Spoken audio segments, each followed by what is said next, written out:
সকলকে বৈদিক সংগ্রামী অভিনন্দন। রামনারায়ণ রাম। অসীমার আসরে আপনাদের স্বাগতম।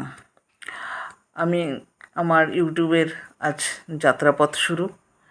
একটা শুভ বিষয় নিয়ে আমার যাত্রাপথটা শুরু করতে চাচ্ছি। সেটা যদি বাস্তবায়িত হয়, সেটার থেকে আনন্দ আর নেই। তো শুভ ব্যাপারটা কি সেটা বলছি। বিষয়টা দুটি পাতা একটি কুড়ি ডুয়ার্সের অপরূপ সুন্দরী রাজকুমারী মাদারিহাটকে বলতেই পারি। জলদাপাড়া অভয়ারণ্যের সৌজন্যে বিশ্বের মানচিত্রে উজ্জ্বল নক্ষত্রের মতো মাদারিহাট জ্বলজ্বল করছে। নানা ভাষা, নানা মত, নানা পরিধান, বিবিধের মাঝে দেখো মিলন মহান। এই যে তাৎপর্যপূর্ণ কথাটাই মাদারিহাটের পক্ষে কতটা প্রযোজ্য তা বলার অপেক্ষা রাখে না। আপনারা জানেন মাদারিহাটে বিভিন্ন জনজাতির বাস। কোন জাতি নেই? পৃথিবীর অত্যন্ত বিলুপ্ত প্রায় বিরল জাতি টোটো, রাভা, এছাড়া রয়েছে বাঙালি, মাইনরিটি, মারওয়াড়ি, বিহারি, নেপালি, আদিবাসী, নানা ধর্মেরও লোক আছে। বৌদ্ধ, খ্রিস্টান, ইসলাম, হিন্দু, বিভিন্ন বর্ণের ধর্মের লোক আছে আমাদের মাদারিহাটে। আর মাদারিহাটটা যেসব জায়গা আলোচনা হচ্ছে, মানে দাবি রাখে মহকুমা হওয়ার জন্য, তার মধ্যে মাদারিহাটটা একদম মিডিল পয়েন্টে। এর ভৌগোলিক গুরুত্ব, মানে একটা মহকুমা হওয়ার জন্য যেসব বৈশিষ্ট্য থাকার দরকার, যেটা স্ট্রাকচার থাকা দরকার, সমস্ত কিছু মাদারিহাটে। একটা উদাহরণ দিয়ে বলতে পারি। মনে করেন আলিপুর, মাদারিহাটের লোকরা আলিপুরে গিয়ে কাজ করতেই কত ঝামেলা। যদি গাড়ি, নিজস্ব গাড়ি বা রিজার্ভ গাড়ি না নিয়ে যায়, যদি পাবলিক বাসে যায় বা ট্রেনে যায়, তাদের কাজ করে কোনো দিন ফিরতেও খুব অসুবিধা হয়। মাদারিহাটের লোকদের, ফালাকাটার লোকদের, হাসিমারার লোকদেরও অসুবিধা হয়। সব কাজ যে হলাম হয়ে গেল না, আবার সব কাজ যেদিন গেলাম সেদিনই হয় না, অনেক সময় ফিরে আসতে হয়। সে তার অর্থের অপচয় হয়। তাহলে টোটোপাড়া আপনারা জানেন কতটা দুর্গম জায়গায় টোটোপাড়া। না রাস্তাঘাট আছে, বর্ষাকালে তো কোনো রাস্তাঘাটের মাথামুন্ডুই নেই। তার মধ্যে প্রতিকূলতার সঙ্গে, প্রকৃতির সঙ্গে ওরা লড়াই করছে। প্রাকৃতিক দুর্যোগ আছে, তারপরে জন্তু জানোয়ারের ভয় আছে। সব কিছু ওরা লড়াই করে, জীবনের ঝুঁকি নিয়ে ওরা আসতে হয় প্রশাসনিক কাজে বা কোনো দরকারি কাজে। তাহলে তাদের আলিপুর যাওয়াটা কত টাফ। সেটা যদি মাদারিহাটে হয় তাদের অনেক সুবিধা। মাদারিহাটে তাদের পরিচিত যারা, তারা মাদারিহাটে থাকতেও পারবে বা যেতেও পারবে। আর সরকার এই টোটো, এই রাভা জন্য, এদের ডেভেলপমেন্টের জন্য কত কী যে করছে আপনারা জানেন, কারো অজানা নয়। কেননা এরা বিলুপ্ত প্রায় প্রাণী। এদের বাঁচিয়ে রাখার জন্য, এদের ভালো রাখার জন্য ডেভেলপ করা হচ্ছে, বিভিন্ন প্রকল্প করা হচ্ছে। এরা সামান্য মাধ্যমিক, উচ্চ মাধ্যমিক পাশ করলেই এদের একটা ভালো চাকরি দেওয়া হয়। এরা যদি গুরুতর জঘন্যতম অপরাধ করে, এদের মৃত্যুদণ্ড দেওয়া হয় না। এদের কোনো বংশবৃদ্ধি রোধ করা নেই, এদের লাইগেশন নেই।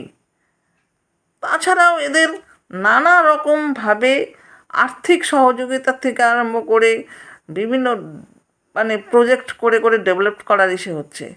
অন্যদিকে রাভা জাতীয় দেখেন, মাদারিহাটের ছাকামারির ওদিক দিয়ে যেতে হয়, জঙ্গলের ভিতরে তারা থাকে। তাদেরও যদি কোনো প্রশাসনিক কাজে আলিপুরে যেতে হয়, তারা জঙ্গলের ভিতর দিয়ে যাওয়াটা তাদের জীবনের উপরে একটা ঝুঁকি থেকে যায়। পয়সারও, অর্থেরও ব্যাপার আছে।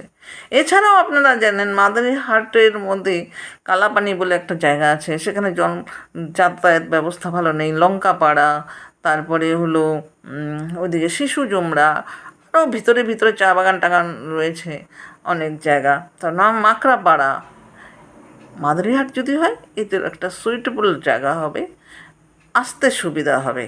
তাই সরকার যখন এদের ডেভেলপমেন্টের কথা ভাবছে, তাহলে ওদের কথা চিন্তা করে মাদারিহাটকে একটা মহকুমা করার ভাবনা নিতেই পারে। সিদ্ধান্তটা নিতেই পারে অন্য জায়গাকে ক্যান্সেল করে। কেন এদের যখন মৃত্যুদণ্ড এগুলো এত কিছু মানে দেখছে, এত কিছু সুবিধা দিচ্ছে, মৃত্যুদণ্ড নাই, অমুক নাই, তোমাকে এদের বাঁচিয়ে রাখতে হবে, তাহলে এদের যাতে সুবিধা মতো প্রশাসনিক কাজ করতে পারে, তাহলে তাই এদের দিকটা ভাববে। তার জন্য আমাদের কিছু করণীয় আছে, কেননা আমাদের যেমন মানে সরকারি জায়গা টাকা বিভিন্ন স্ট্রাকচার, বললাম তো আমি যেসব স্ট্রাকচারগুলো দরকার সেগুলো অনুকূল আছে মাদারিহাটের পক্ষে, কিন্তু অসুবিধাও আছে। কী অসুবিধা? আমাদের বিধায়ক, আমাদের সংসদ কোনো মন্ত্রী নয়, কিন্তু ফালাকাটা যে দাবিদার মহকুমার, তারা কিন্তু তাদের মন্ত্রী, তাদের বিধায়ক কিন্তু মন্ত্রী সবার একজন।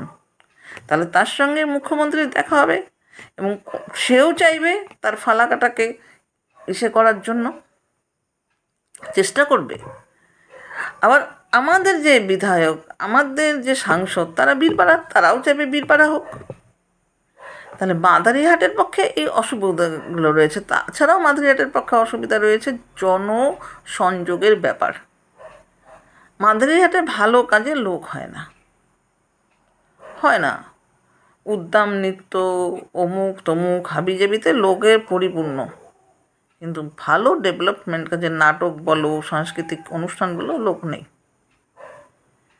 তাহলে এই যে মহকুমা, এই মহকুমার জন্য মানুষের দাঁড়ে দাঁড়িয়ে গিয়ে প্রত্যেকটা মানুষকে জনসংযোগ করে, প্রত্যেকটা কমিউনিটির মানুষকে জনসংযোগ করে তাদেরকে নক করতে হবে, তাদেরকে রাস্তায় নামাতে হবে এবং বিভিন্ন ধরনের আমাদের কর্মসূচি নিতে হবে প্রশাসনিক অফিসগুলোতে, কখনো উত্তরকন্যায়, কখনো ডুয়ার্সকন্যায়, কখনো স্থানীয় প্রশাসনিক জায়গাগুলিতে কর্মসূচি, ডেপুটেশন এগুলো দিতে হবে, পার্টিসিপেশন দিতে হবে। আর সবচেয়ে বড় হলো বিরাট মিছিল করতে হবে। একদিন করলে হবে না, একদিন লোক দেখালাম হলো না, বারে বারে করতে হবে।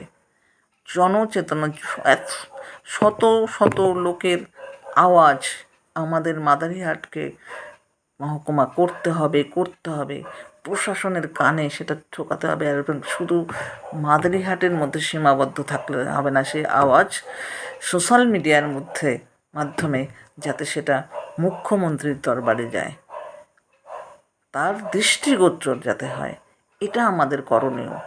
তাই সবাইকে অনুরোধ করছি, আমরা রাস্তায়, গল্পে, হাঁটা চালাতে, বাজারে ঘুরতে, যেখানে কর্মক্ষেত্রে, যেখানে যাকে পাবো, এই আশিস আমাদের কর্মসূচি আছে, আমরা সবাই একসঙ্গে মিলে আমাদের সেই অধিকারের লড়াইয়ে নামতে হবে।